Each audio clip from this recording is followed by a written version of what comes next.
I'm still petty, and I'm gonna let it go till the wheels fall off. I want y'all to take a look at a picture for me. Get a look at this image. Because the one thing I find so interesting still, because I said I'm petty about the people who are trying really hard to create this idea that, oh, we have a problem with all these people who are active military going in and policing places like Washington, D.C. We should just go shoot them. You understand that you would have to have just a little bit of training to go up against active military members. And I don't think a lot of people who are clamoring to see others commit crimes and go to jail for it and pretend like they've done something understand the stupidity in these statements. I don't think they understand the stupidity in how this goes about. Because when you see this image, when you get a good look at this image, just imagine, instead of a police officer, this is an active member of the military patrolling the city of Washington, D.C., Chicago, Los Angeles, any of these places. And imagine that person right there is someone who was inspired by random fat lazy fuck of TikToker who got on camera to say, hey, you know what you all should go do? Something I wouldn't do because I like sitting at home. And just look at this image. This image clearly shows the duality of how stupid someone could be in the moment. Now there's video. Now this is completely unrelated to the entire topic of people going in and shooting at active military. But I just want you all to understand there is a reason why that idea does not work. Now look, this is all over who knows what. They're pulled over. They have guns drawn. They're talking about a knife. Clearly the person in the car has a knife.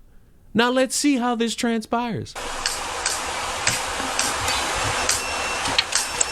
Now let's think.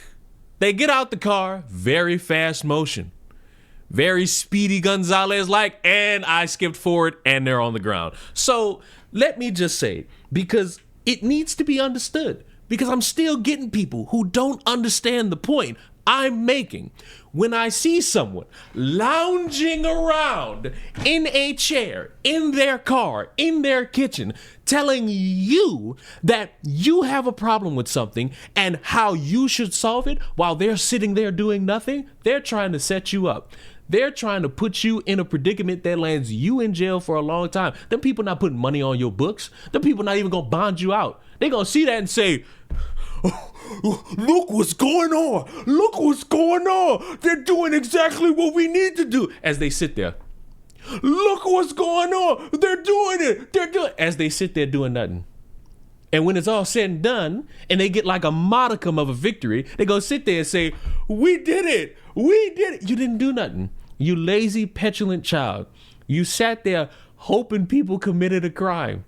Which, I need to remind you all, this ain't a time where Martin Luther King could spin it for you. This is a time where if you do that, after they've already set the standard of why they're going in and putting in active military to clean up crime, if you then go and shoot at them, they will use that against you and then bring it to more cities and more states. And then you won't have an idea on how to solve that. You won't have a clear idea on how to figure that out. You will just have that immense dick look on your face that inspires you to realize, wow, maybe that wasn't a good idea. And that is why some of you are very stupid. Now, as the big back over here, the conversation remains the same. If you have guns drawn on you by the police, I'm willing to bet that the dumbest decision you could make is open the door with a weapon and think that you got a chance in hell against a gun. Literally the definition of why you don't bring a knife to a gunfight, because when you do, you will land on your ground and you will probably be dead or have a severe bullet wound in your body, and everyone else in the room will scream it was justified, which, by the way, that was indeed justified.